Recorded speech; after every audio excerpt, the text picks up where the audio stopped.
The Pull Bag is the GCRN's place for everything you need in the comic book world. We focus on new and current comics, while also tackling a few back issues here and there. So join the entire GCRN crew and see what issues the hosts have with today's panels. You can find the Pull Bag on iTunes and geekcastradio.com. Make your great escape into comics. This week on Off the Cuff, we talk about the PlayStation Vita and the Nintendo 3DS. And our phones! Yippee! Yay! Too bad they don't make any funny noises when we turn them on. Beep boop boop boop beep boop. Oh, wait. Boop. Hang on. Can you make it do funny noises? I can. Give it 1 second. Ugh.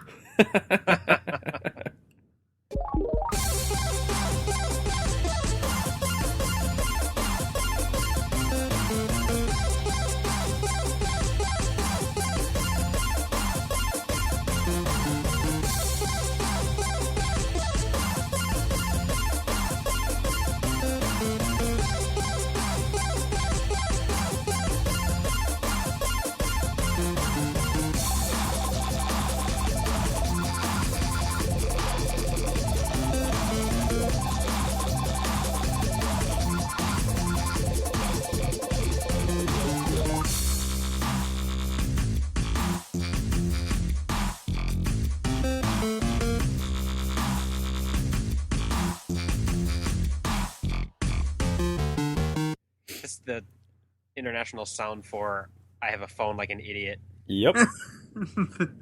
I'm a dumb hick. That's right. Alright, so the first part here, we're going to be talking about what we've been playing.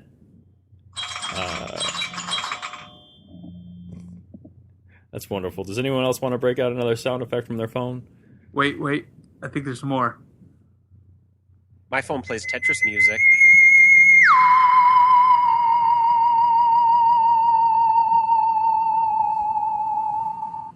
That one was kind of... Okay. Are you just clicking on everything? I'm sorry, I don't have any fun ones.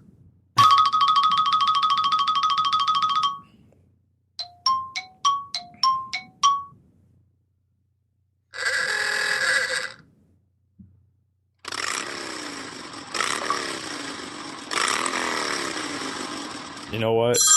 Ah! Okay.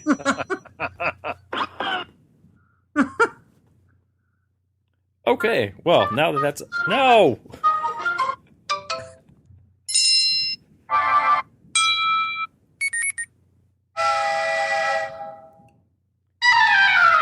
Thank you for sampling all of the iOS sound effects. You should just use that as a soundboard during the podcast. I was gonna say, I'll just start answering like Harpo Marx would and just... God, it's going to turn into the Rosie O'Donnell show. Every time somebody mentions Miyamoto, we're going to have to play some kind of song. Ding ding! Are we ready to start? Yeah, because we should probably cut all that out, because people are gonna think I'm a bigger idiot than I already am. Oh no. I'm not doing all that work. Stop ringing! Damn you. See, I put mine on vibrate for the podcast. So do I. Well, we're going to talk about what we've been doing, or playing, rather.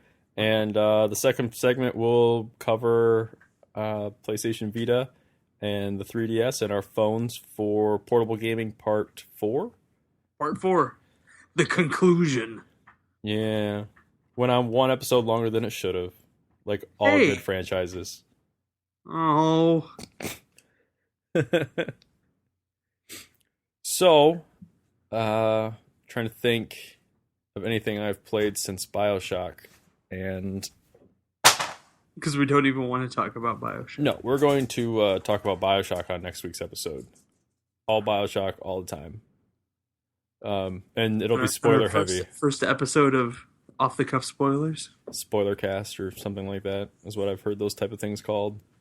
But we could call it the BioShock Ruiner episode. I wanted to call it Not Safe for Work, but I thought that might get people to actually listen. So But I recently started playing SimCity again because Jason picked it up. Oh, good for him. And he got me to sit down last night, and I played online with him. We were on Skype, and I always play that game standing up. I don't know why you sit down. I lost another 6 hours of my life to that game yesterday. I played from 10 p.m. to 4 a.m. And then I played for another 5 hours this afternoon. But it's a lot more fun when you can actually play with somebody.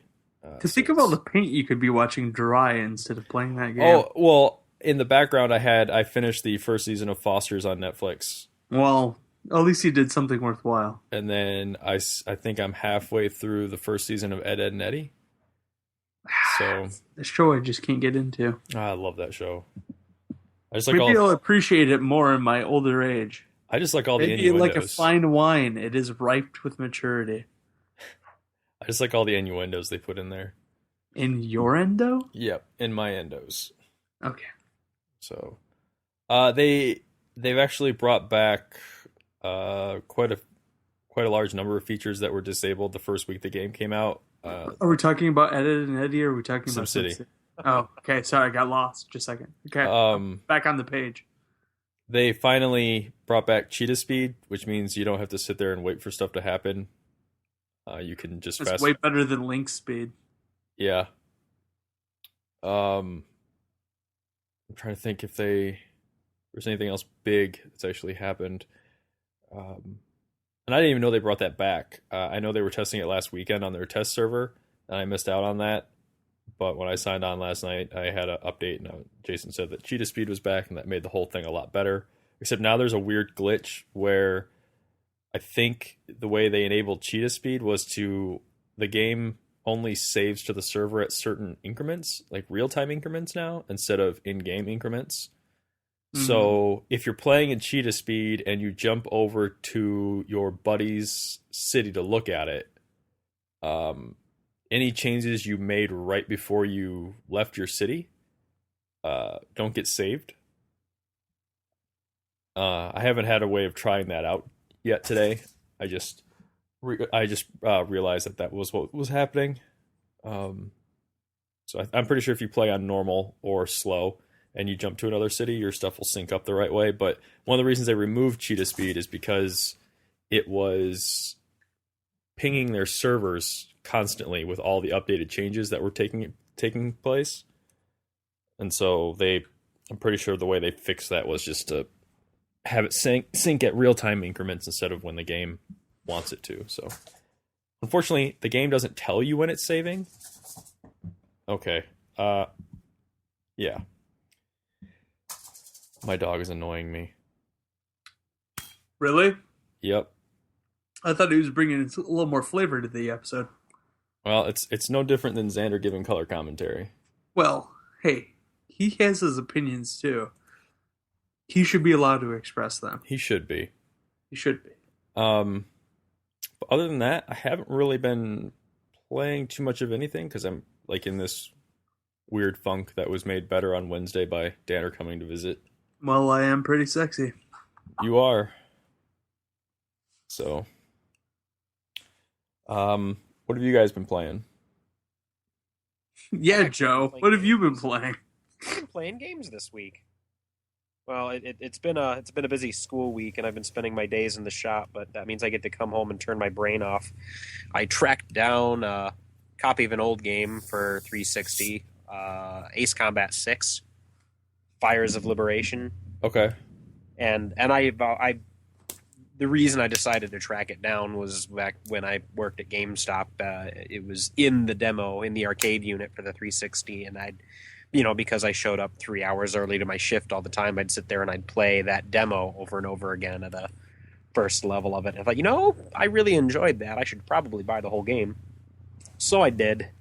And the flight is great. The combat, all the controls are wonderful. The cutscenes and the story are like something out of a bad Japanese anime drama movie. It's just horrible. And thankfully I figured out how to skip those cutscenes because I'd just rather fly the plane. I don't care about this. Have you ever played Hawks? No, that's the Tom Clancy one with the voice controls, right? It does have voice controls. I never used them. Jason and I primarily played it because it had 4-player co-op. Ooh. And so you could get up in the air with your buddies and go on missions, and everyone could pick a different plane depending on what kind of role they wanted to play. And How's the flight? I guess in compared to something like something we've all played, it's arcadey. Crimson Skies. I haven't spent very much time with Crimson Skies. I was not a Crimson Xbox Skies guy. is awesome. Love that game. I think the only time I played it was the one time I stayed the night at Andy's house when he was still in his apartment. And that was actually the first time I'd ever experienced Xbox Live for the most part, which we just ended up making fun of kids in Halo 2. But I still make fun of kids, but we do it at malls now. I didn't mean to hijack the conversation, but the combat, it does this weird thing. There's a standard mode where you're behind the jet or you're in the cockpit, and there's an action mode where you get the screen goes static and you can see everything that's flying around you, and you still have control over your jet, so it's a lot easier for you to do to loop around on a guy and do barrel rolls and see who's coming at you. But it's weird because you have to have a really good sense of depth perception as to how far things are away from you. But the minute you let your finger off the button, it snaps back to being behind you. It's just it's weird. But it was just a lot of fun to be able to play an air combat game in co-op with I love some air combat games. Modern jets. So I'll check that out. I have Space combat's been fun. What else? I went digging through my DS games, seeing if I still had the boxes for whatever games I had next to my DS case upstairs, and in the stack I found Chrono Trigger, and I thought, sweet, I can actually finish this game. And convenient, we're on the handheld episode, so I took my Chrono Trigger cartridge upstairs, stuck it in the DS, and loaded up the first mission. And it had been so long since I played it. It's like, you know what? Great. I have no idea where I am or what the story is. I don't remember any of this. And so I turned it down and I put the thing down, and I resolved that I wasn't going to be able to play Chrono Trigger anymore, because I don't want to sit through the beginning of that game again. I've sat through it I don't know how many times. I've never beaten it. Well, did you ever figure out where you are? No, never figured out where I was. But, I can tell you. Well, I picked the game up the next night and started playing from the beginning again, and I really do enjoy some Chrono Trigger. I don't really get tired of it. I really hate a lot of JRPGs, to the point where they annoy me within the first 15 minutes and I can't get into them. But there's something about Chrono Trigger that I will put my life into, and I think this time I'm actually going to beat it. And a different attitude that I have this time playing it. I'm not skipping or not avoiding combat like I usually would, and it's been so much easier, just because my experience level is probably where it actually should be. Well, if you need any sort of help, I can help you out, because I remember that game. I've beaten that game more than any other game I've ever played. And Chrono Trigger doesn't really get, in my opinion, Chrono Trigger doesn't really get good until you get to New Game Plus, because then you get to go find all the 26 different endings, and it just gets a lot more interesting, because you can all New Game Plus modes, you have everything you finish the game with, and it becomes a breeze to just go exploring in there. So it's actually kind of a shame you've never been able to finish it. How much exploring is there actually? I can't imagine that's the type of game where there's collectibles or loot. No, when I say exploring, I mean I want to go see what this ending is. Well, it doesn't take you 40 hours to get to that ending. It might take you a couple of hours to get to a particular ending, because you're super powered. And basically there's a point in, even when it's your first time through, you can one hit just about any guy, including bosses, up until maybe a quarter of the way through the game. and then like your next time through, like it's if you've gone and gotten the correct items or whatnot, you can. It's probably like halfway through the game before something starts actually challenging you. It just makes it a lot easier to get through it to find different endings, and that's what I mean by exploring. Yeah, see, I just YouTube all those endings. Oh, so I didn't have YouTube when I played it in '95.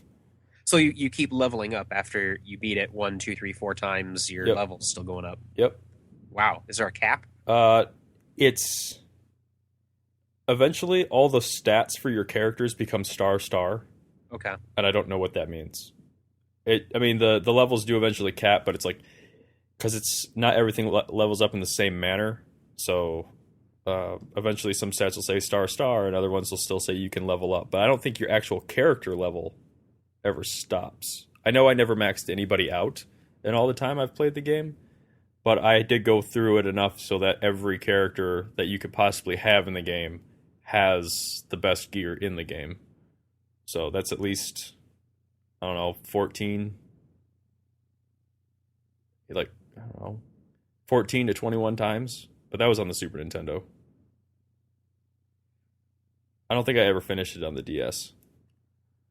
I want to get that on the Super Nintendo again. I should have got that when I had a chance. I have a copy of it. I have my original copy, actually, That's worth a lot of money. with my original save.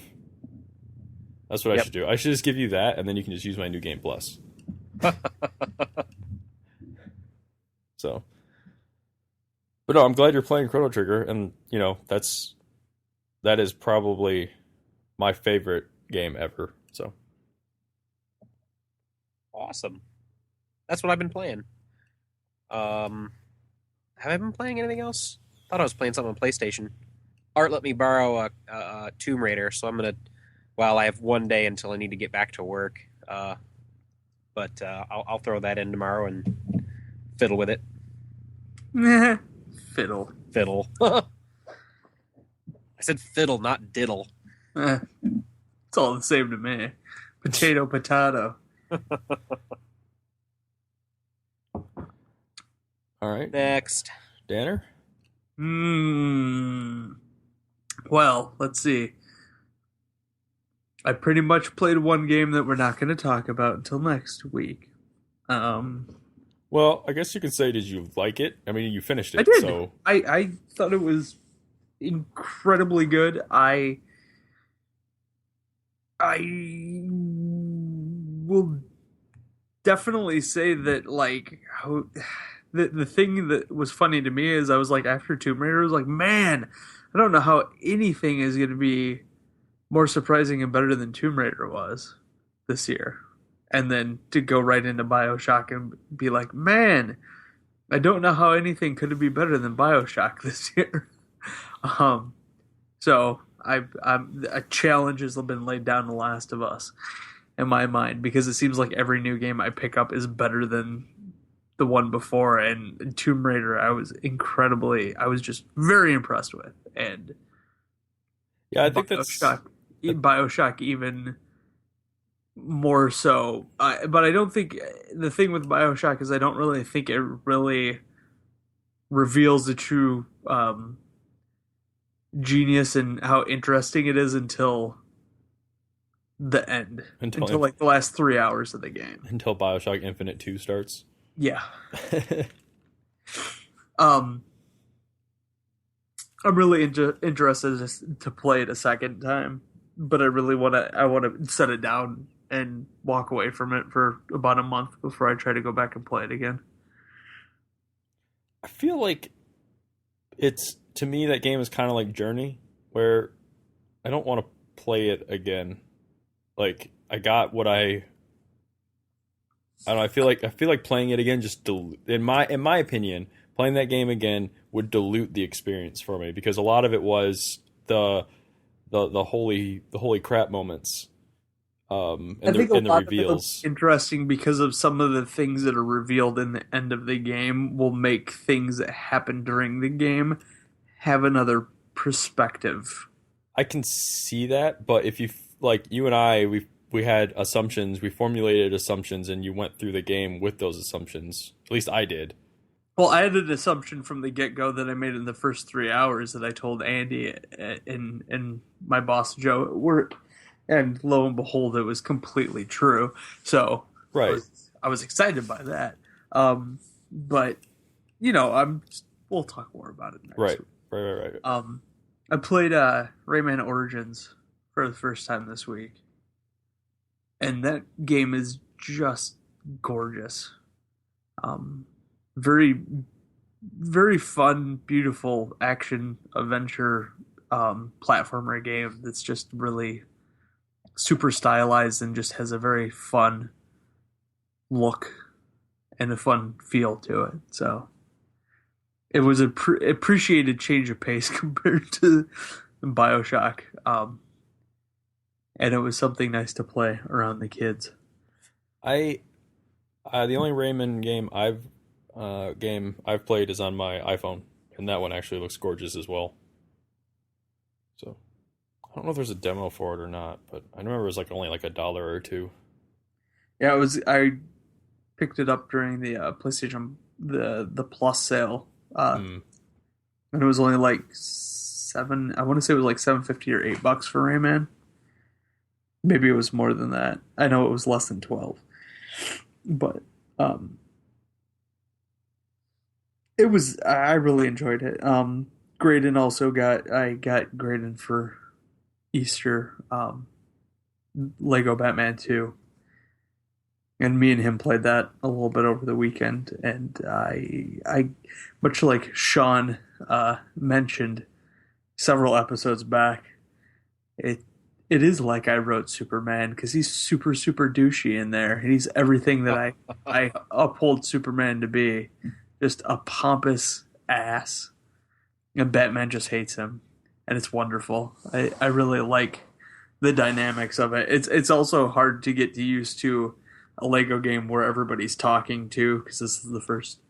I know it's the first one that they did talking in, but it's also the first Lego game I've played that's had talking in it, and it takes a little bit of a adjustment because I'm not used to it. But it's interesting. I'm looking forward to. I also picked up Lego Lord of the Rings, but Graydon won't be getting that until his birthday. So as far as he knows, it's not here. But It's fun. It's a good time. I can't wait till Oliver's old enough for those Lego games. I'll be all over playing those, I think. Yeah. You can always come over and play with Graydon. The games, that I'll is. I'll borrow him.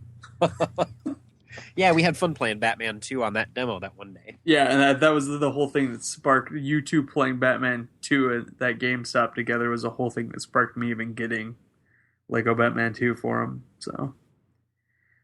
But yeah, I really haven't had a chance to play a whole lot because BioShock's been consuming majority of my time when I had time. So hopefully I'll have tackled a few games by the next time we sit down again.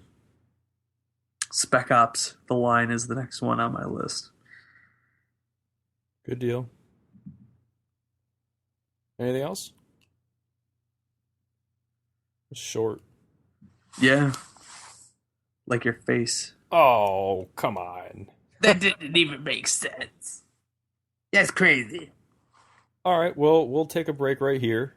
And if Joe wants to plug the Geek Garage sale, that would be fine. So, Joe, if you want to go ahead with a Geek Garage sale plug, go for it. Sure. Thanks for reminding me, because I wouldn't have thought of that. We're doing the Geek Garage sale again. It is June 22nd and 23rd. We are at Apparitions Comics in Grand Rapids, and we'll be there from 10 till 7 on both Saturday and Sunday, selling all sorts of geeky stuff: action figures, movie memorabilia, video games. Star Wars, Transformers, Star Wars, Teenage Mutant Ninja Turtles, Batman 1989 movie collection, Mask. I've even got a guy coming to sell some Magic the Gathering stuff. And I'm also working on somebody. Smell the taste of, just smell desperation and acne cream. I've never seen a dirty everything. Everything I hear when I hear Magic from. the Gathering cards. That's because I used to play. So wow, this is one hell of an ad. Yeah. So we'd love to have you out if you're available and you're nearby. Even if you're not nearby, drive. It'd be fun. And hey, if you come from far enough away, I'll give you a whole list of all the geeky places in Grand Rapids to go. You can make it a whole 2-hour trip. What's that? You can make it a whole 2-hour trip. Yeah, man. Well, I don't know. There's lots of little backdoor video game places you can hit. Like Epic. Anyway, thanks. Go find us on Facebook, Geek Stuff Garage Sale, and you'll get all the updates. All right, Joe. It's your decision. Do you want to try and do that again without Danner, throwing in his 2 cents and all that, or do you want to just leave it like it is? That's fine. Okay. What? Oh, because it was supposed to be an ad. He was recording. It is an ad. Yeah, and then we started talking about it, which means it's a discussion, not an ad. Anyways, all right. So whenever you're ready, Danner. Ready for what? What are we doing? You're bringing us back in. Yeah. Oh, I am? Okay. For the Horrible Gaming Part 4. Welcome back to our final discussion about the history of handheld gaming. We have beaten everything to death up till this point, and are now entering the current generation of handheld gaming systems. The PlayStation Vita and the 3DS. We will also be talking about how handheld gaming is also shifted some with the smartphones and iPads entering the gaming foray. So, first, where do we start? I would suggest Vita. But was it Vita first or was it 3DS first? 3DS was first. Do any of us have a 3DS? Well, we can talk a little bit about it, Michael. We can talk about why we don't have one. We could. Or Joe could tell us about his experience with playing one in the Target or wherever you played it. So, a little bit of information first. The Nintendo 3DS was first released on February 26th of 2011. And it had a less than spectacular launch,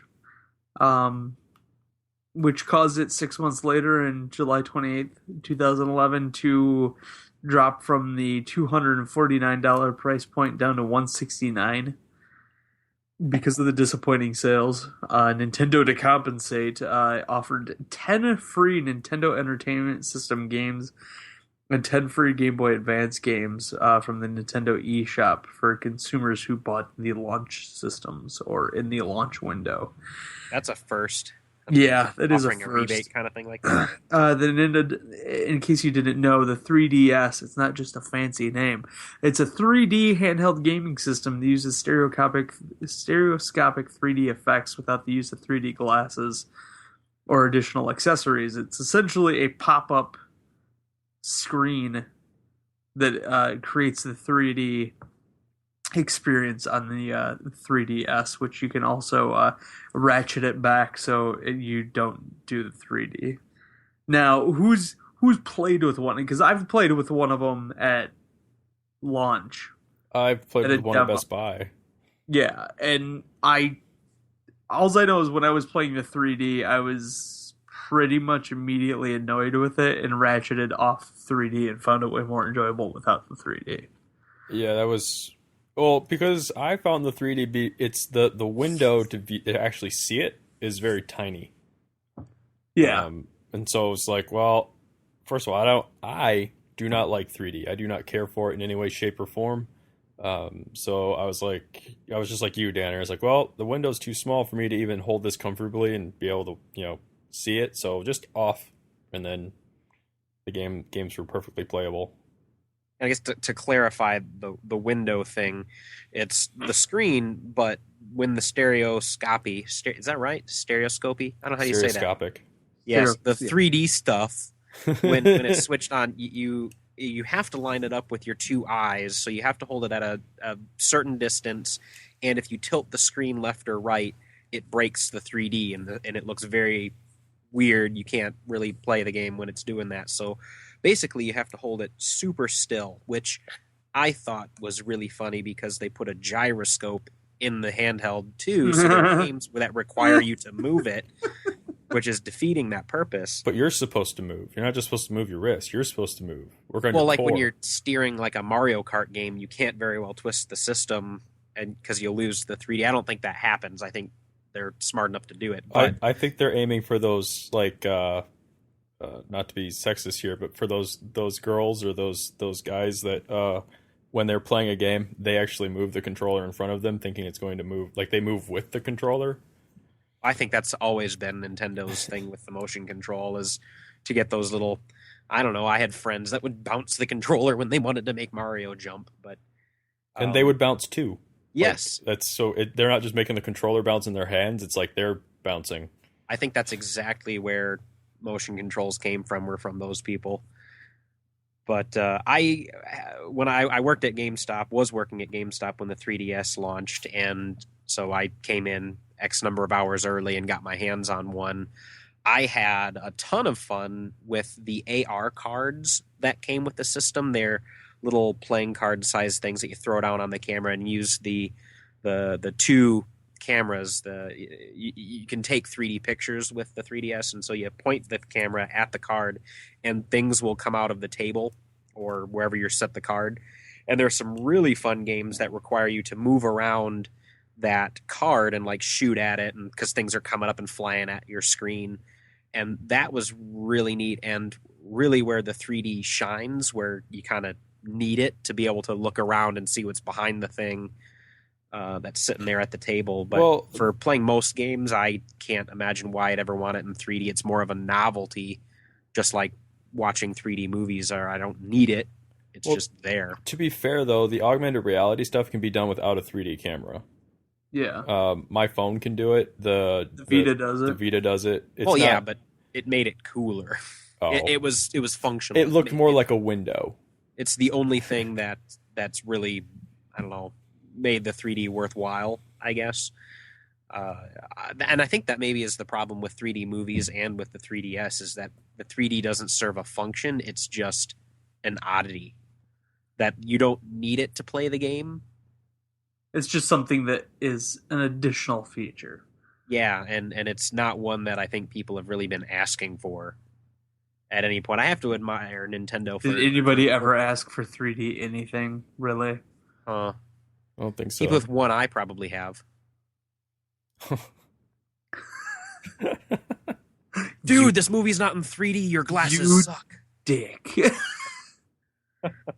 I don't understand. None of this stuff is in 3D. You have no depth perception. That's not the point. We're going to get our letter from our one-eyed listener. Well, I found this episode very offensive. Well, maybe we'll get lucky and he's partially deaf too, so we'll only hear half of it. He can only listen to the right channel of the audio. Yes. It's It's bad, Mike though. talking to himself on the podcast. It's bad, though, because the podcast is rendered in mono. So, yeah. Oh, crap. They can hear everything. Maybe they don't understand English. Now Maybe this is how they're learning English. That's unfortunate. Nobody should come here for an English lesson. Well, bad English. I can't even pronounce stereoscopic. I know, Jesus. Stereoscope. Stereoscope? Scrope? Scropagrope? Scrotum. Stereoscrotum. 3 dizzles? Like stereoscrotum. The Nintendo 3 dizzles? I never had anybody come in and ask for it that way. I that's what I've started calling Real D or 3D movies, is just I have no desire to see it in 3 dizzles. I did buy Avatar on 3D because it was on sale somewhere, and I don't regret that. I mean, I needed the movie just because it's a milestone. Not that it's a good milestone, but I have it because I have the 2D version of it, like the Ultimate Edition, but for a long time Avatar was a Panasonic 3D exclusive. And I always thought that was dumb, but I finally, don't own Avatar, so suck on it, both of you. it's no longer a obviously it's no longer a Panasonic 3D exclusive. So I just have If your version has special features, can I borrow that? Because yeah, mine it's has. got all the special features that are the special features. Yeah, I'd like to borrow that someday. But anyway, I guess steering it back to 3DS, the cost I think scared a lot of people away. I think a lot of people couldn't conceive of what the 3D was going to look like and weren't willing to reserve or commit to the thing.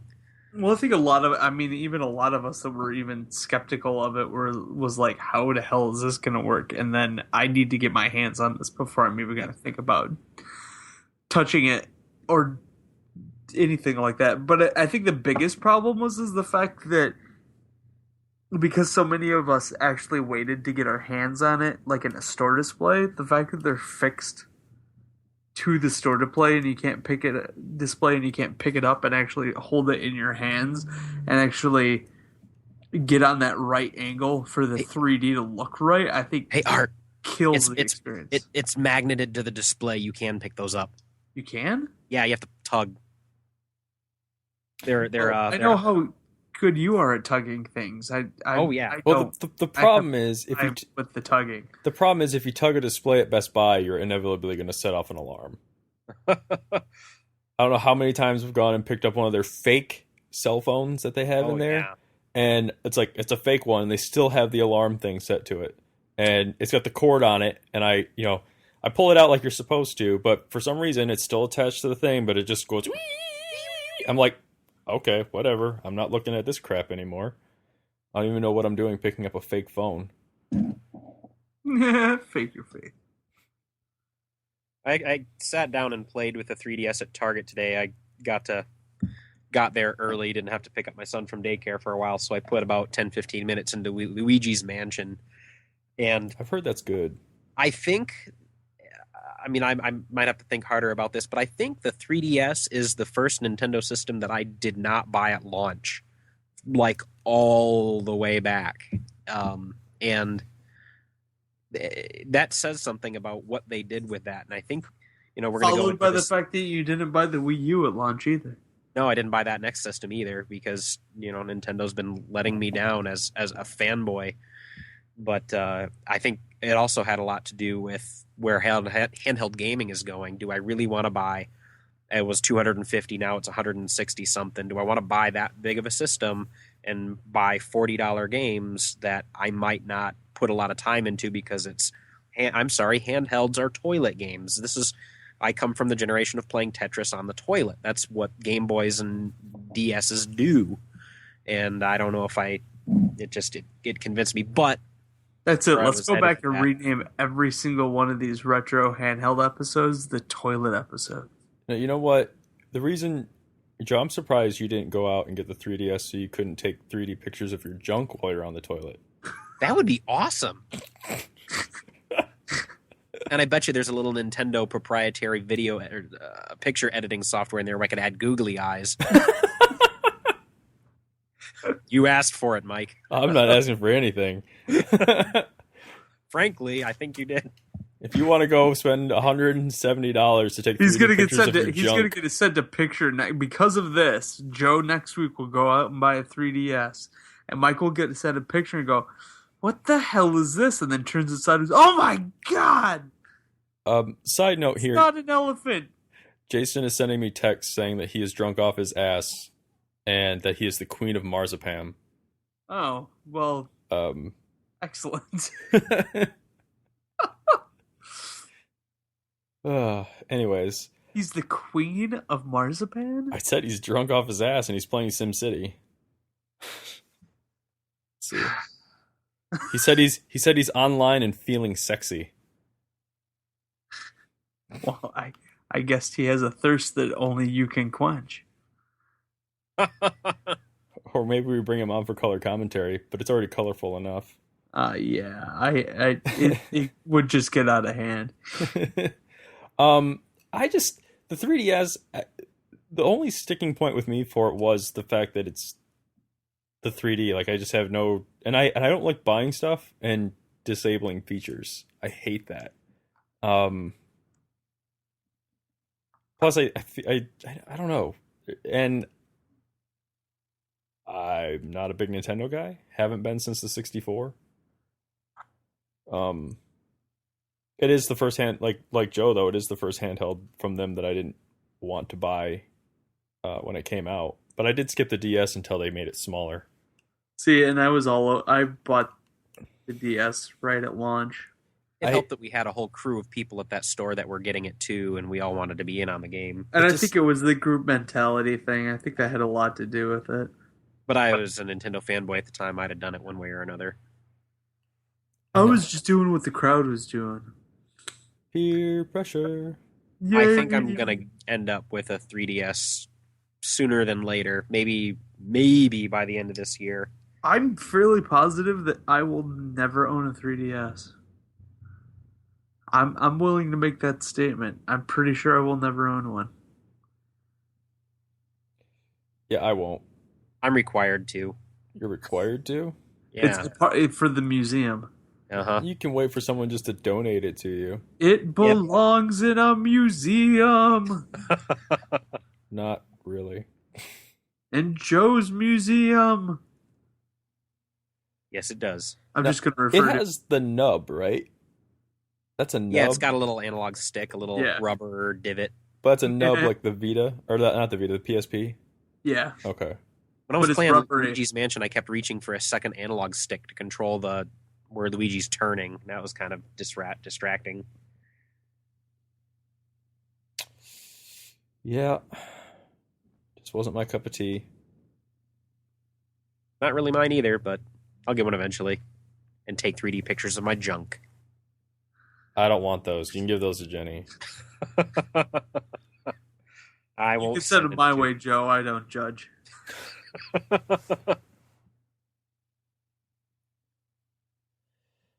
So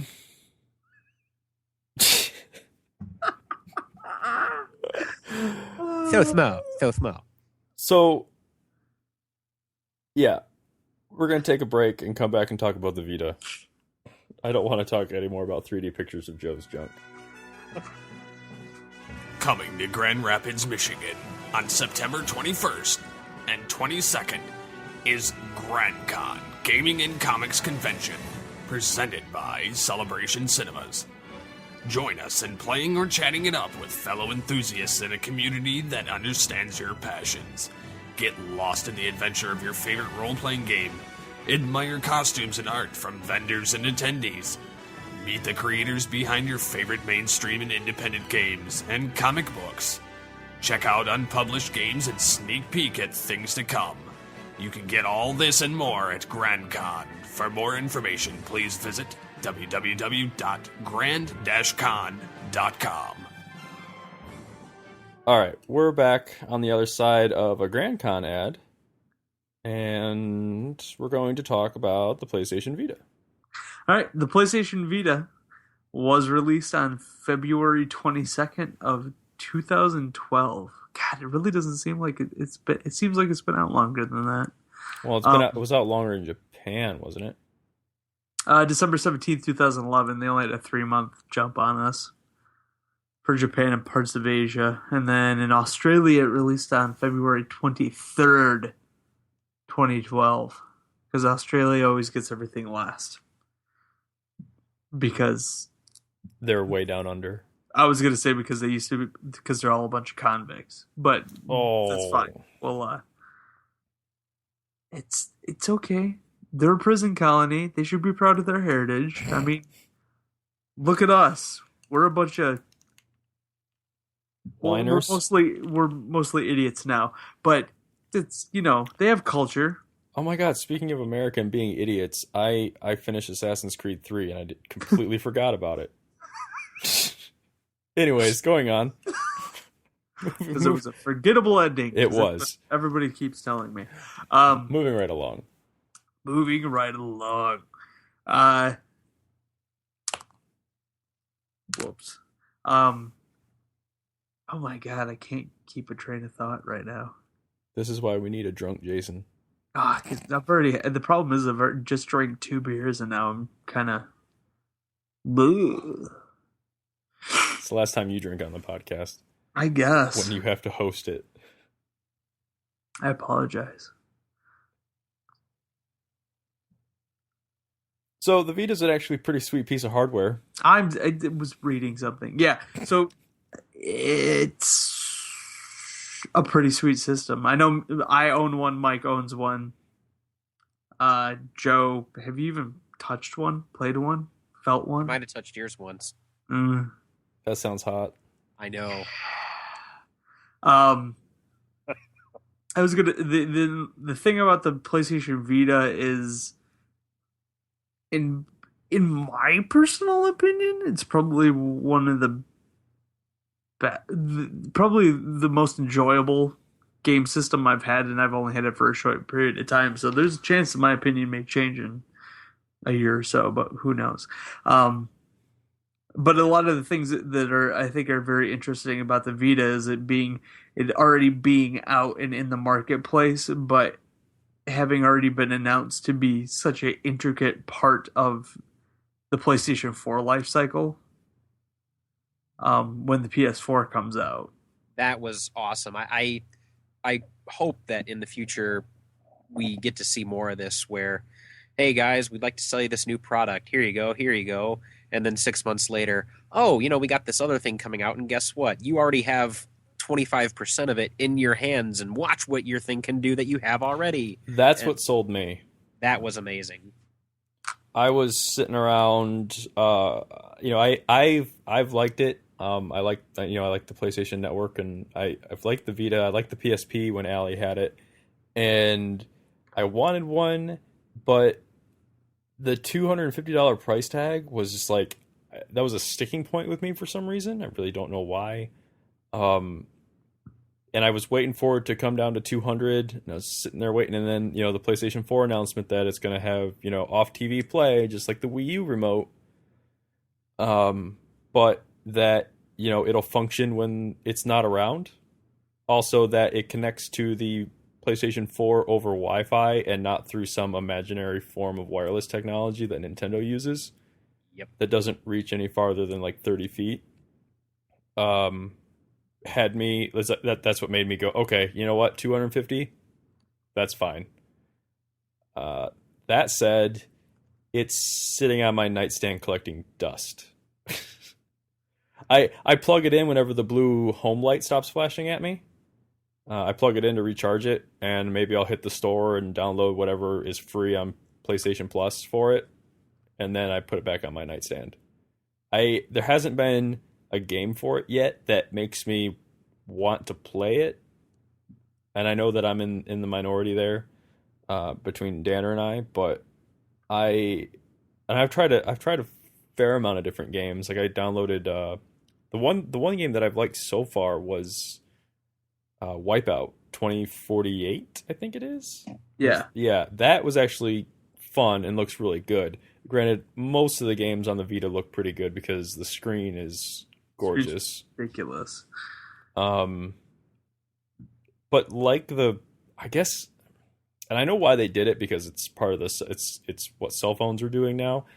I'm not a fan of all the touch crap that it does. Well, and I think we've discussed this before on other handheld systems in length about how the launch window of a gaming system is kind of skewed, and I think the Vita is no exception to that, where the games come out and overuse all the extra accessories and extra things on the system because that's kind of what Sony wants. They want to show off all these new features, and they want all the games and the launch window to utilize these features. Mm-hmm. And then they overuse them to the point where it's like, okay, I'm over this. I get it. There's a goddamn touch screen. I get it. There's a back touch screen. I understand that. And they just utilize it for dumb shit. And then usually after the launch window, we finally start to get games that, are... Yes, they'll utilize the few features on there, but they won't overutilize them. And they'll use them more sparingly, but they'll use them smarter. Yeah, speaking of overutilized, in my digging through all the old DS games, I got to play Feel the Magic again, the launch title everybody forgot about. That is so nuts. So nuts. One of the reasons I was... They announced Limbo was coming to the PlayStation Vita. Yep. And immediately, like, the subtext to the headline or something was without touch controls. And I was like, yes! Because that's like a game I would want to play, because with an OLED screen, the black on white is going to look amazing. And from what I really liked what I played on the Xbox, but I was kind of like, this would be fun to play on if I had a handheld. Like certain games like that, I would like Dust is a game I'd like to play on a handheld. And then, speaking of Dust, they've got the Muramasa Rebirth, which I'm probably butchering that name. And then there's another game coming out this fall called Dragon's Crown, and they're 2D side scrollers with hand drawn art, and they look amazing. And they're full of colors, and that's the kind of stuff I want to play on the Vita, along with some other things here and there. But there hasn't been one thing that makes me. I mean, I don't regret buying it. I do not, because I'm thinking ahead, playing games, because Allie. Like the last couple of nights when I've been playing SimCity, Allie's like, "Do you want to come play that in bed?" And you can just sit there next to me. Well, because she doesn't like going to bed, without me when I'm home. And it's like I choose to stay out there on the couch and play SimCity because it's easier to do that with a mouse and stuff like that. But it's like, sure, I'll go, sit in bed and play, infamous Second Son on the second screen. But I just can't find. Like Uncharted got all the touch stuff in Uncharted and the motion stuff just got in the way of the game for me.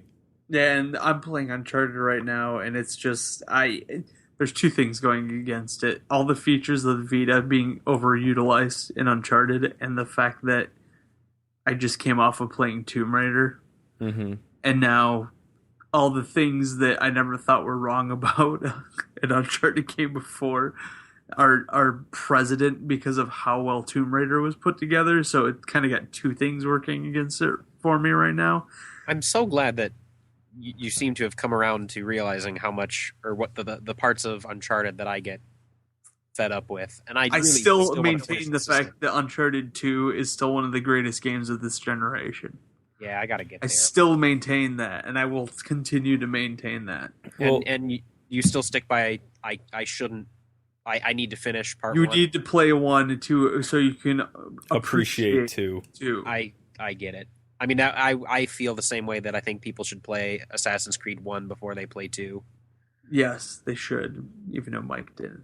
I watched Jason beat his head against the wall trying to finish Watching that game. is different. It's like I tried videos. I tried playing it, and then as soon as I ended up doing the same thing 3 times in a row, I was like, and here you go, Jason. I will sit right here next to you while you beat your head against the wall. So don't want to. I mean, I got the story. That's pretty much all you need to get out of an Assassin's Creed game. But I'm wondering how much of the Uncharted thing is compounded by the smaller, it's not like a, I mean, the Vita's a nice piece of hardware, but it's even with, 2 analog sticks and all the buttons and stuff like that, it's still not as good as a full on PlayStation controller and your TV. I know, but there's some things that I think the Vita does very smartly, like even some of the Vita control stuff or Vita proprietary stuff that like Uncharted does. I was really like the rubbings were cool. Yes, the holding the envelope up to the to a light, so the back camera can take in the light source and you can see through envelopes and stuff like that. That kind of stuff is cool. Well, I was more talking about the criticizing Uncharted on the Vita for its combat and how different it is from. I mean, I do agree that the combat in Tomb Raider is better than even in the Uncharted series. Well, but the combat in the Vita version is awful. Awful. It's pretty much unplayable until you get a automatic weapon, and even then it gets better, but it's not great. Right. Sorry, I just felt the need to kind The of combat, I was gonna say, and I think it's more so that game. I think they focused on so many other features that the combat may have suffered for that game, which is fine. It's a launch game. I don't expect launch games to ever be perfect. I've been around long enough to know how these things work. If the best came out at launch, I'd actually be more scared than anything else. But Assassin's Creed on the Vita plays very well. I was actually impressed with the combat system on Assassin's Creed. I really like that system and that game for the system. For me, it was the first game I played on the Vita because I waited to buy my Vita until the Assassin's bundle came out because I'm weird and I like my systems to be white. So call me racist. Well, but how does the combat translate from Assassin's Creed to? Because it seems like the combat from it seems like it translates really well. Feels exactly like the combat from Revelation. Say two. I would say it's more like the combat from Revelations and from Brotherhood. Okay. It doesn't feel near quite as smooth as 3 does. Well, that's probably a hardware limitation. But it feels a little more. The brutality seems to be more present in the Vita version than it does in the Assassin's 3. She just whoops ass. I mean, she's the main character in the Vita version is fantastic. It's a great story, and I really enjoyed, even if it has the Barbie dress up elements, the fact that your different costumes hold different attributes to what you can do with your character. I thought it was different and it was interesting. And apparently it's going to be the same dynamic for the interface that they're going to use for Assassin's 4. Is it new costumes in the way that Assassin's 3 changes costumes, where they like basically just dye his robes a different color? Or is it full on new costumes? There's a because she is a aristocrat's daughter, and she's the daughter of a slave and a French aristocrat. So she can dress as a slave and blend in with the slaves. And then you can dress as the assassin, but then you can dress as a high society. And in high society, you can't run around and climb, but it's easier to blend. Okay. So it's the different dresses or different garbs that you wear in the game allow for certain anonymity in the game. Okay. So I mean, like I said, it's an interesting concept. The first thing that always annoys me about any games that uses changing your clothes. I'm sorry, Final Fantasy X-2 ruined me on that because I thought that was the dumbest system ever. They got rid of your leveling dynamics and they gave you costumes, and I'm just like, this is stupid. If I wanted to play Barbie dress up with a bunch of characters, I would cut my penis off and, go play with Barbies. Not saying that, dudes that play with Barbies are wrong. I'm just saying that if that's right, I can't. I don't even know where I'm going with this, but... Okay, so going back to the hardware side of Vita, instead of talking about its games mostly, the one thing I really like about the Vita, cross-game party chat. Yeah, cross-game party chat. Because here's the awkward thing about the Vita. It has more RAM in it than the PlayStation 3. Woo! So that little bit of extra RAM allows it to have the cross-game chat. Because it doesn't affect... it's actually set aside for that specific purpose. I would also say the thing that I like about the Vita so far is the fact that we discovered this together when playing All-Stars on the Vita, is the fact that it's one of the first systems I've owned that I don't need to buy proprietary accessories to use the system. I plugged my iPhone headset into my Vita and use that to chat with Mike. which was wonderful. So I can pretty much plug any headset into the Vita and use it for cross chat or conversations or Skyping or whatever on the Vita. And at the same time, you really only need headphones because there's a mic built into it, obviously. Yeah. So, but it's nice. Sometimes it looks a lot better than it feels, only because it looks like it should be when you look at it and you don't have it in your hands, the color schemes like the silver and the black, it looks like, an iPhone 4. Like it's the same build quality. Like it looks like it's metal and glass. Yeah. And then you pick it up and it's plastic and glass. In fact, I'm not even sure if the front screen is glass. It could be. I'm pretty sure it's all plastic. But I'm not saying it feels weird. It's just deceptive. It looks deceptive. It's deceptive looking. But at the same time, it does feel good. I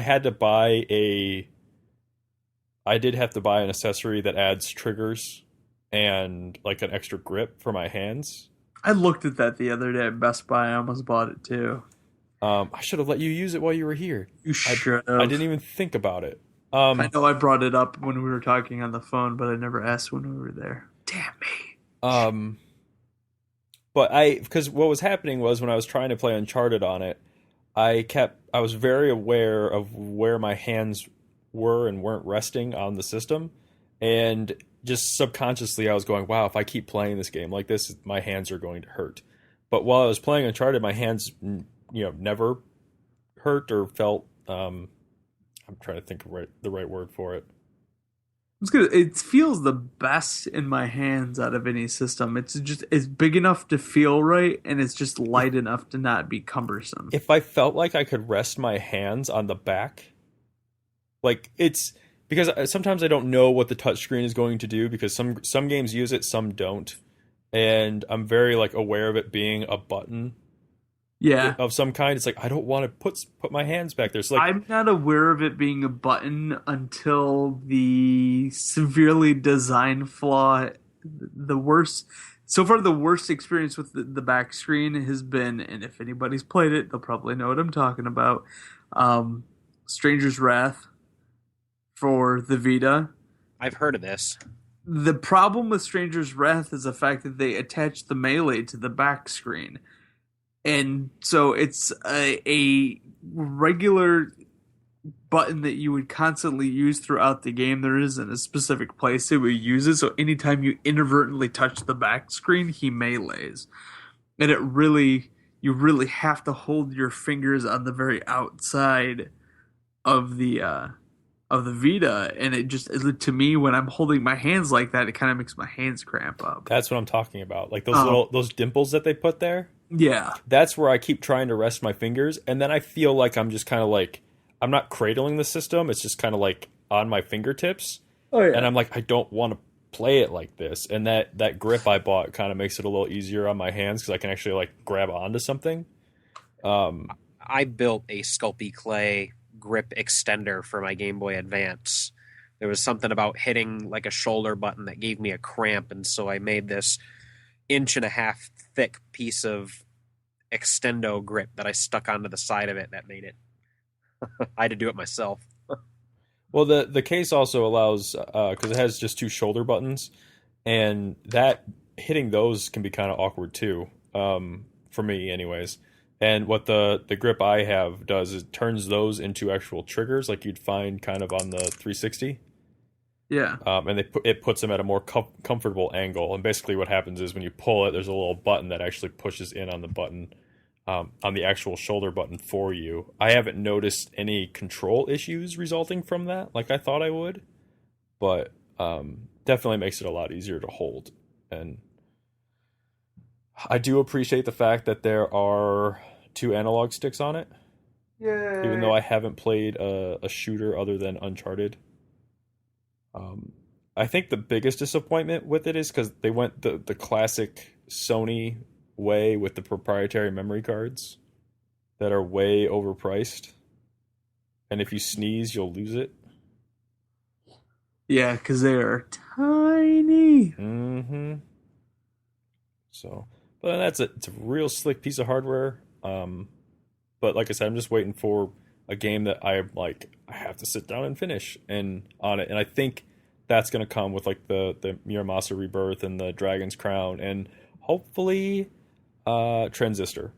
Yeah, really hoping. I was going to say I'm really, really intrigued by the Killzone game that's coming out for it because that looks very. I'm not a Killzone fan, but that game looks pretty promising from what I've seen so far. So, not saying it's going to be. I'm saying it looks promising. It could be a piece of steaming pile of crap, just like Call of Duty was. Because Call of Duty was fucking terrible on that system. Well, it was like a reskin something else, pretty much, is what I heard. Like, even the character animations and everything were exactly like another game. But was it Resistance? I think it was Resistance. Well, it's the same guys who did Resistance did Call of Duty. Okay, yeah, that's what it was. Basically, everyone that played the Resistance on the Vita and they played Call of Duty, they noticed that it was basically Resistance reskin, right down to how. And it's all multiplayer. There's no single player on Declassified.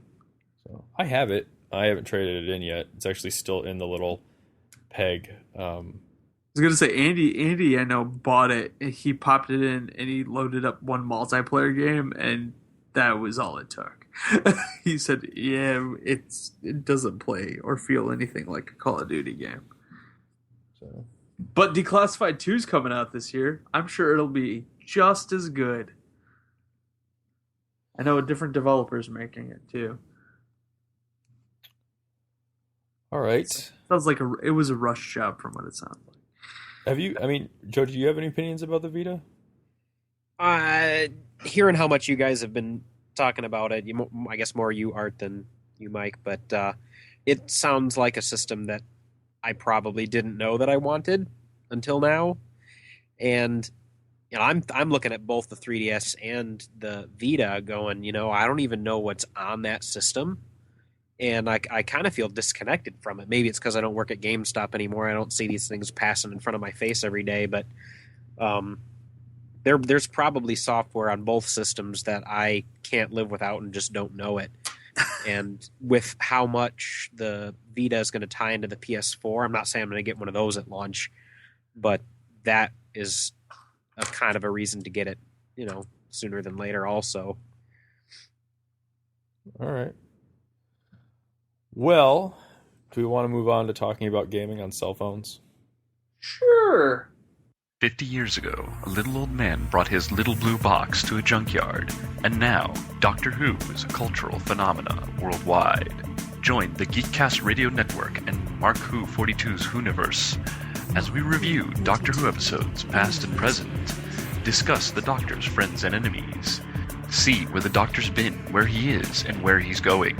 Sit back and grab a jelly baby and join Mark Who 42's Whoniverse. It's the ride of this and every other lifetime. Fantastic. Allons-y.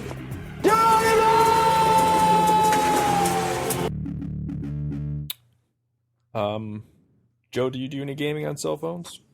My cell phone is a dumb phone, so it doesn't do any gaming. Do you do any gaming on Jenny's phone? We play the occasional game of Angry Birds, which I don't know. Would you guys say that was like one of the playing first? with Legos. I don't know what you're talking about. I don't know what you're talking about either. Someone's playing with something. No? It's not Joe, it's Danner. I don't know what you're talking about. Anyways. No Lego playing here. Anyways, Joe. Would you say that Angry Birds was I don't know, not the first, but the first important? I would think it was probably the biggest hit. I never got the appeal of Angry Birds because before Angry Birds hit on the iPhone, I played a dozen other games that were just like Angry Birds. They just didn't have, it was the exact same gameplay. They just weren't colorful birds. And so when it hit and it became this thing, I was like, I don't get it. And I've tried playing it, and it's just like all the other games I'd played like it before. I was like, why is this a success and the other ones aren't? Well, they did something right because there's Angry Birds soap and backpacks. Yeah. Oh my It's god.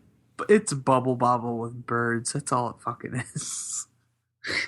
So, I mean, I played this game where it was a very simple version. It was you're throwing a stick of dynamite across the screen trying to blow up a building.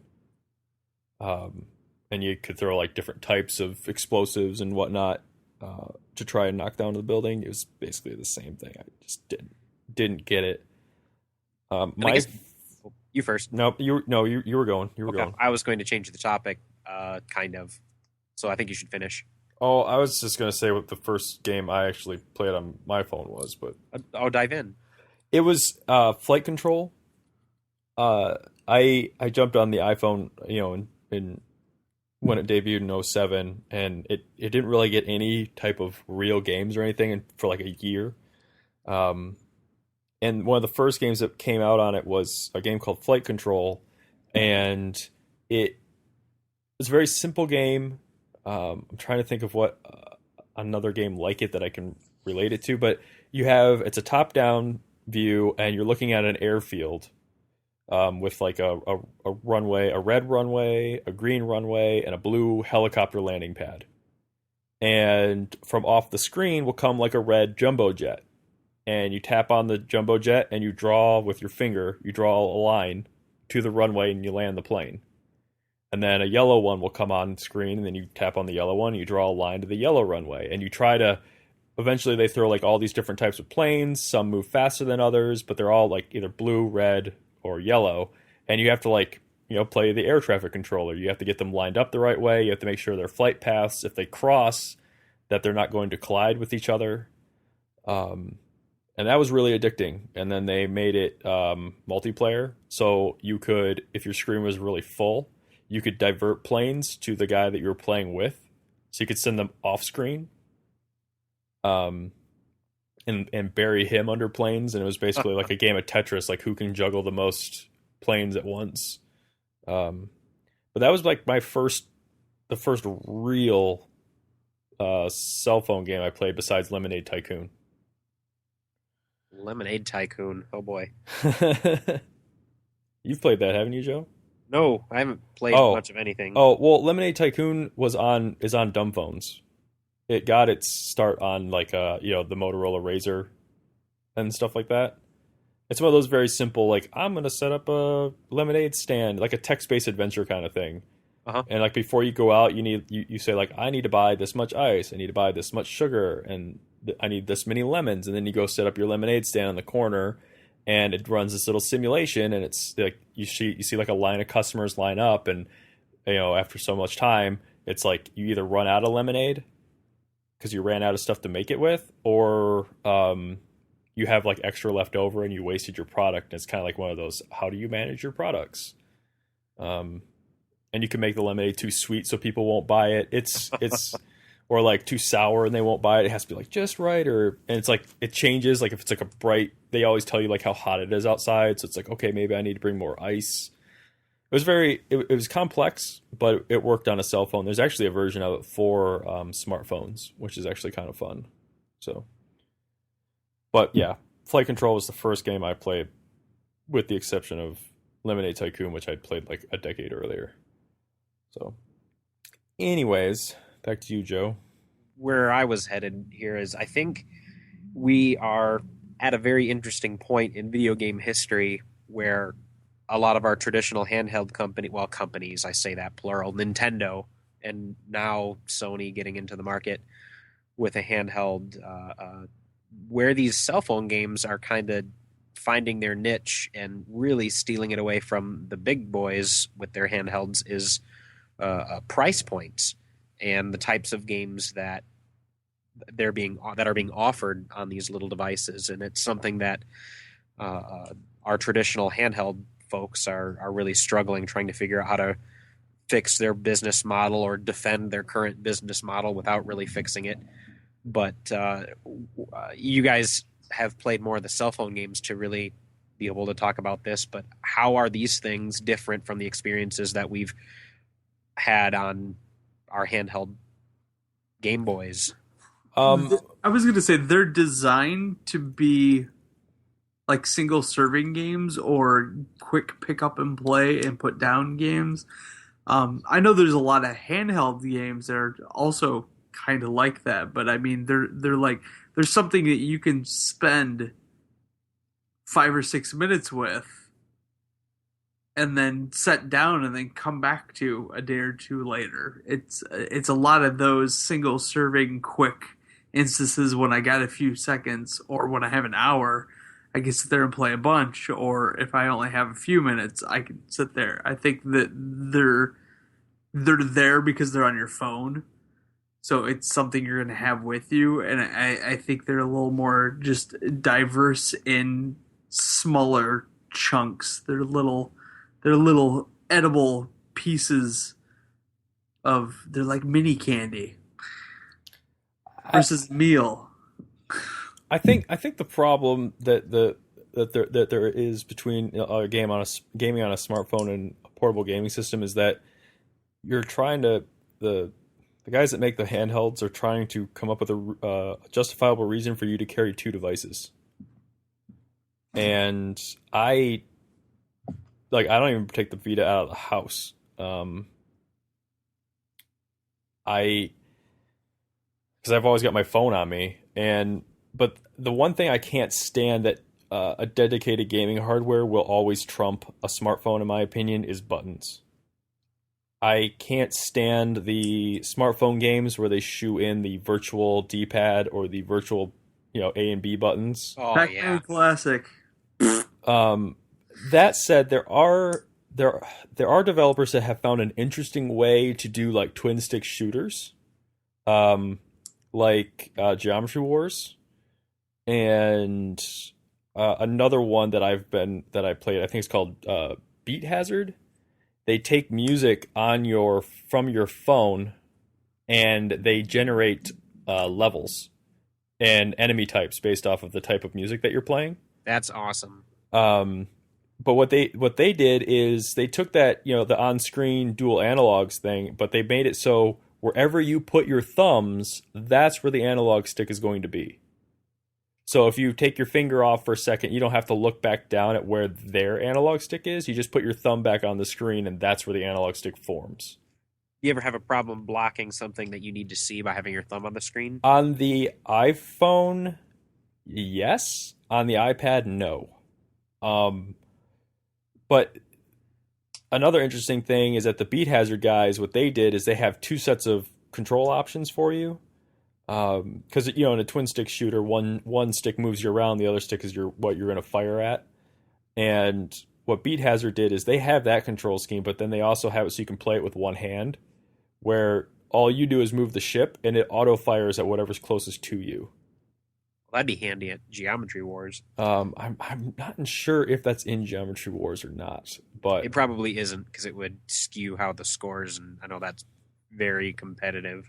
But I like that Just type of with stuff. you, Joe. Just with you. And I do know that a lot of the more popular games on iOS devices tend to be they're called runner games, where a character is just running and you tap the screen to jump, or you swipe down to make them slide, like under something. Mirror's Edge was released on the iPhone in that regard. Faith, or not Faith, is that her name? I think it's Faith. Yeah. She runs across the screen. It's like, instead of being a 3D runner, it's a side scroller, and she runs across the screen, and you still do all the parkour moves, only if you want her to jump, you swipe up and she vaults over an object. Or if you swipe down, she'll slide under a series of pipes. And the same thing with like meleeing guys. It's like if you swipe up when you're approaching a guy, she'll kick him in the face. If you swipe down, she'll slide underneath them and keep running.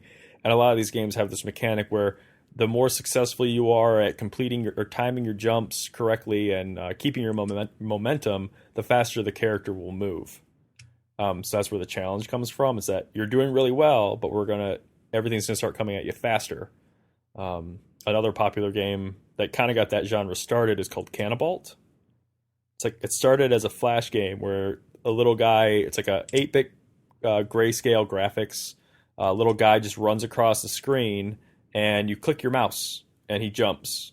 they brought that over to the iPhone where you just tap the screen and he jumps and that's all you do. I like playing that game. That's a game like Danner described. You can just take out of your pocket, sit down where you're like waiting at the DMV or whatever, and maybe do a couple runs. But the interesting thing about all these games is they tend to come with like really good music, because they want you to play them with headphones on. And then there's another genre of games which is like The Simpsons Tapped Out, where everything is like time based and it's like, come back in 5 minutes, make sure you check in 5 minutes, that's when your building's going to be done, or stuff like that. I mean every other game on the App Store is pretty much that type of game. They've just now kind of started getting into more full-on games, but I haven't really tried one yet. I know they released Bastion. And I know later this year, XCOM Enemy Unknown is coming. So that'll be interesting. I know Square has this really weird release policy where everyone releases their games for like 99 cents to like the most I've really seen is $10. Square apparently thinks their re-release of a re-release of a re-release is like worth $15. Because they just released Final Fantasy 3 for $15.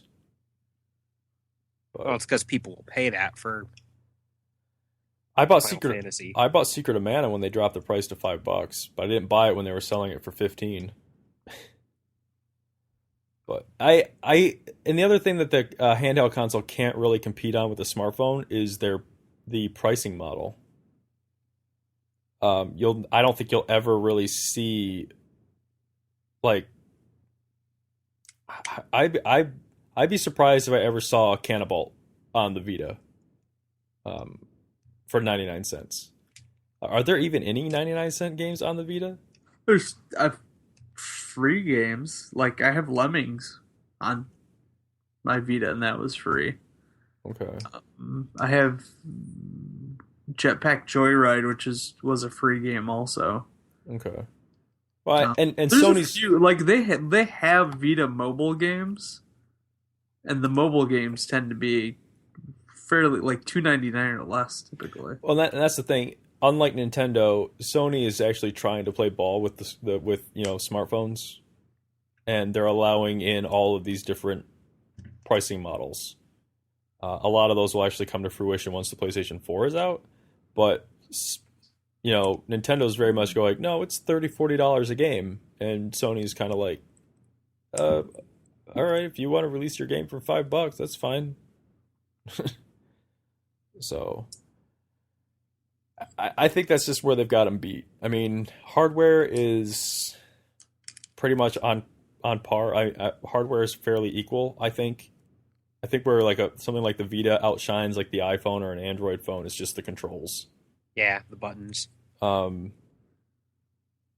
think because my iPhone is better than like the computer I had right before the one I have now. Like, my iPhone is better than that computer was, which is ridiculous that I have something like that in my pocket. Yeah, the one device thing, and maybe I'm just old fashioned, keeping my money in a mason jar underneath my mattress, but the one device thing has always scared me. Like, and it's the only reason is because if I drop it or break it, instead of just losing my MP3 player or my Game Boy or my phone, I lose everything. And yeah, I know cloud saves and that kind of data stuff I'm not so much worried about, but and even then there's still just, I don't like being too connected to the world, and I don't want my Nintendo DS device to let me know that somebody just popped onto my Facebook to say hello. It's weird, and I don't know. I'd love to see how many people thought the way I did, because I think I'm an ever-growing minority of people who don't want everything on one device. I don't use I don't use the music app on my phone, like, at all. Like, I loved my iPod when I had one, but it got stolen from work right about the time I got my first iPhone. So I was like, all right, well, whatever, it's gone. But I don't use the music app on my phone, like, at all. Like, I hate using it as a as an MP3 music player. I need and that goes back to I need buttons. Like my iPod, I could use it when it was in my pocket. Because I could just push the button, I could click the click wheel through my pant leg. I didn't have to take it out and open it up, wake it up and say, hey, and no, it was just, I know that if I tap right here on my pocket, it's going to pause or it's going to skip to the next song or, the volume's going to go up or down. And you don't have that on devices without buttons on them. I'm not saying as a phone, as a computer or whatever, the iPhone, an Android phone, they're great. But, I like buttons that do things. So. And then here's the other question, I guess. Would you, given $35, do you buy 35 $1 games, or do you buy the $35 game with production values, plot, and an emotional experience? Depends on the game. Yeah, I mean, see, I can't really. There are games on iOS. I wish I could. Well, I guess the game's also on Android. One of the first games that got a lot of hype outside of Angry Birds, but it got a lot of hype with people that play console games and stuff like that, was a game called Sword and Sorcery. And it had this 8-bit art style to it that was very cool. It looked like an Atari game. Looked great on the iPad. I remember that. I have that on something 360 or whatever. It wasn't released on the 360. What am I playing it on? It was. It's on. Joe, I think it was in the Steam? Humble Bundle. Yeah, it's on PC. That's what I'm playing it on. Thank you, Art. But that game was great. The music in there was great, and they had this this weird thing where they wanted you to play with the phases of the moon. So you'd get so far, and they'd be like, "All right, man, I guess it's time for you to check out, and we'll come back in a day or so, and we'll have something more for you to do." I mean, you could keep playing if you wanted, but it was kind of like they intentionally made this game that had this compelling story to tell with production values like you're talking about, and they broke it up and they presented it in such a way that you can sit down and play a little bit right now and come back tomorrow at about the same time when the moon changes its phase, and you'll see a different world, or you'll unlock different paths. That was really cool. And the combat was all rhythm based. You tap the screen with the beat, kind of I don't want to say like Patapon or something like that, but kind of similar. But I don't know. I don't think I'd ever pay $35 for something on my phone. No. Like, too small of a screen, and sound quality's not as good. That's not even. That's what about when the phone has the buttons and the joysticks? But I mean, they don't you now. have an N-Gauge. I don't know. If it had buttons on it, sure. I mean, the screen size doesn't really bother me. I mean, but I have a 5 and Danner doesn't, and I'm also been playing games on it a lot longer. But the screen size on my DS is really getting to me. Playing Chrono Trigger is moderately uncomfortable at 11 o'clock at night. And then sound isn't an issue either, because if I'm going to play a game that I actually probably care about, I'm probably going to wear headphones. So, I would never pay $35. I don't, because I can't see a phone with actual buttons on it and a joystick. No one's going to do that. It'd end up being an extra accessory that you'd carry around with you, which would defeat the whole purpose of a mobile phone. Huh. I would never pay $35 for something on my phone. I think the most I ever paid for anything was $15, and that's because I wanted Mirror's Edge when I got my first iPad. They only had Mirror's Edge on the iPad, and it was a launch game. I wanted to play it, and it was $15. That's the most I've paid for anything on there. So it sounds like you're willing to go on the record as saying that we haven't seen the last of handheld gaming, and I look at Nintendo's dismal numbers. How do we know how what 3DS's numbers are and what Vita's numbers are, sales numbers? Talks amongst yourself. Okay. What I've heard is not good stuff. Like, I hear a lot of people out there that are like, I mean, I see a lot of gems on the Vita, and I know Danner does too, but it's like I see what a lot of people are talking about. Like, there's nothing they want to play. Like, I'm right there with those people. There's nothing that there's lots of stuff to play. There's lots of stuff to try, but there is not that one thing that makes me go, I need to play this. Yeah. Students aren't bringing Vitas and 3DSs to school like they brought DSs and Game Boy Advances. But how much of that is because these are expensive devices that, you know, I live in the ghetto. Are you saying? Is that what you're saying? No. I'm saying, like, I'm not gonna throw my Vita in a bag.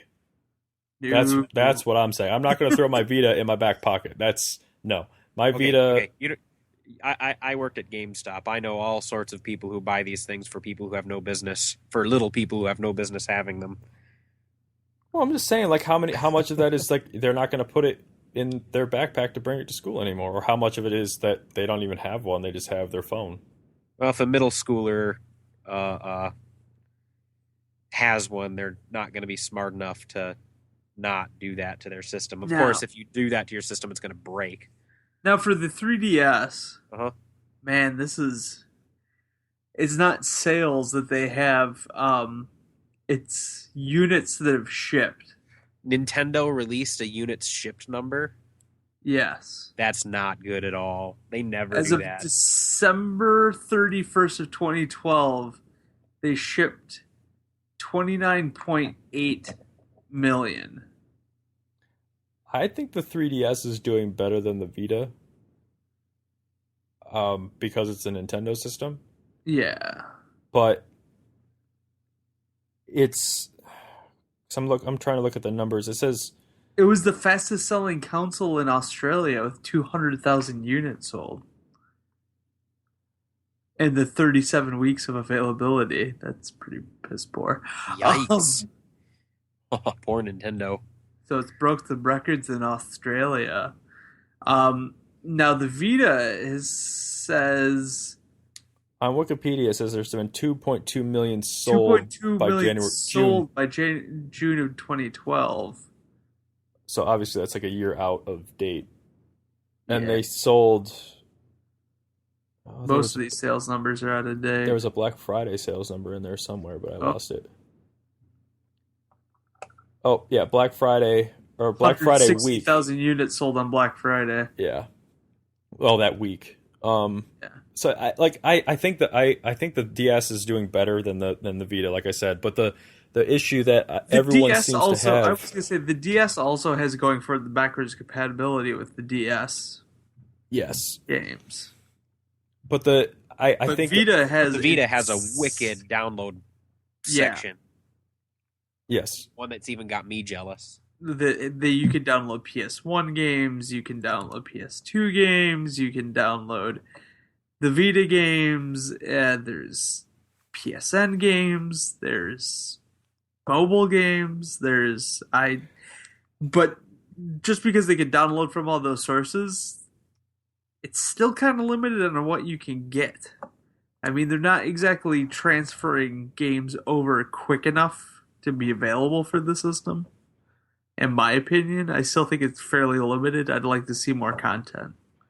I had it and I lost it. Shoot. The nice thing is pretty much everything you play on the system looks gorgeous, though. I will, except for PlayStation 1 games, I can't. I don't know. Chrono Trigger doesn't look bad on my Vita. I tried Xenogears. I mean, Xenogears looks fine. I mean, it's just... Is it pixel scaling? It'll smooth it, but the problem is you can't pixel scale because the screen isn't the right. They didn't do this. Well, they didn't do the screen the right way. It's not a. It's trying to think of what the word is for it. It's what they did with the iPhone. When they went from the first iPhone to like when they added that Retina the Retina display, they doubled the number of pixels. So it's the same resolution, just everything's like 4 times that. Like it's not like they didn't take the Vita screen, they didn't take the PSP screen and like the ratio isn't right from the PSP screen pixel wise from the PSP to the Vita. So when you're playing like a Vita game, I think the Vita games look weirder than a PlayStation, or PSP game looks weirder than a PlayStation game. Because it's still like PSP games were pixels, and even though it's like, you're still just playing on a pixels, it's not the correct number of pixels. So there's some formatting issues, but with a PlayStation game being that they're like, designed for a tube TV, those tend to look a little better. But my original thought was smartphones have gotten me more comfortable with downloadable content. I'm more willing to, pay, $5-10 for a game on my phone and just have a digital copy of it. I guess they made me more comfortable with digital copies. I'll never be comfortable with digital copies. Or rather, I'll never think I actually own anything. Part of that is also because it's not like, I don't know, like maybe it's just the iTunes model. I think Apple just kind of nailed it, and everyone else is similar to what Apple does. But there's a difference between a digital copy and like a digital copy that has like always on DRM. So I don't have to worry about a server going down and not being able to play my game. But it's gotten me a lot more comfortable, and especially with the Vita, I've gone digital only. I'm not buying any physical copies of games for it. Partially because I want to kind of treat it like I would treat my phone, where it's like if I'm out and I want to play a game, I don't need to worry about whether or not I brought it. I just have it. And it's got me kind of leaning towards the digital only for PlayStation 4 as well. Only if they can deliver on their promise of as soon as you start downloading it, you can start playing it while it's downloading. Like if they are actually able to deliver on that promise. That's a weird way to do it. It's not. I mean, I saw the thing, but Steam has not Steam. Blizzard does that with their games. Once a certain point is downloaded, you can actually just start playing the game. Because I think they download it in the order that you would play it. Like it's a controlled download system. So, and it works pretty well. And if they can deliver on it, which they seem to think they can, then why not? So, I'm sure there'll be like collector's editions or something that they'll sucker me into going out and buying a copy of a game for. As much of a collector as I am, I don't get sucked in by that stuff anymore. I never did. I'm kind of bummed out that I didn't get the Tomb Raider collector's edition. I guess it's because I didn't realize it came with a figure. Because it would have been pretty cool to have do like the classic action figure 3-way with Mike Cole and Nathan Drake and Lara Croft. But I don't know. Certain games I will. Like I'm not getting like a collector's edition for Last of Us. I didn't get the collector's edition for BioShock Infinite. I don't know. So I see as long as they can continue to add, I think it's just going to come down to price, really. Like how long are people going to want to pay $30 for a handheld game? I think you're going to see a lot of free-to-play games start to show up eventually. Even like full-blown games. So. But anyone else have anything they want to add? I wonder if we'll ever see the day where Nintendo will give away their Mario Brothers game, but to play level 1-2, you need to drop in 99 cents. You'd probably see it sooner rather than later. Yep. Because they have that system built into the Wii U. So, or God forbid they go back to, oh look, you died, give us 25 cents. And we come full circle. So, All right, Danner, any closing thoughts? Not really. I'm really enjoying the Vita system, and I'm looking forward to seeing what it can do with the PS4. I'm also enjoying the having an iPhone and the pick up and playness of the of it. It's great for pooping. All right, well, that's it for the Off the Cuff Portable Gaming Special Part 4. If you want to get in touch with us, you can comment on our parent site at geekcastradio.com or send us emails at feedback@geekcastradio.com if you think we are completely wrong in our assessments. You can find myself, Michael Powers, on Twitter, Xbox Live, and the PlayStation Network at Booth Ninja 81. Danner? You can find me on Twitter at ArtDanner, on Xbox Live as Weapon Space 12, and on PSN at X51 the Machine Man. Joe? You can find me on Facebook at Geek Stuff Garage Sale, the page to like. Xbox Live at Viva Wildfire 405, 2 V's for the W. And same thing for the PSN. All right, well, come back next week if you want to. We will be doing a spoiler cast on BioShock Infinite, so if you haven't played it, probably don't want to listen to it. I won't be there.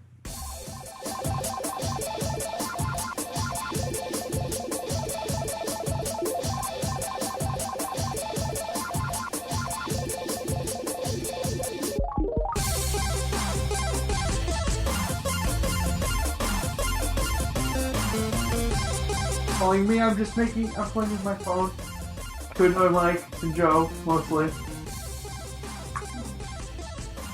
Who's calling you? Nobody? Why is there so look on you? Don't. There's no look on my face. Oh boy. What? I'm not hiding anything from you. I'm not editing any of this. Yeah. Don't put the dog in here with me. I'm way too lazy right now to edit any of this. He's recording all this, just so you know. I'm not hiding anything from you. I guess you're just going to have to listen to the podcast. I have a guilty look on my face? That's it. I'm going to name this podcast What's Danner Hiding? Oh, wonderful. You tell us, listeners, what's he hiding? I love you. You're beautiful. Seriously, close the door. No problem.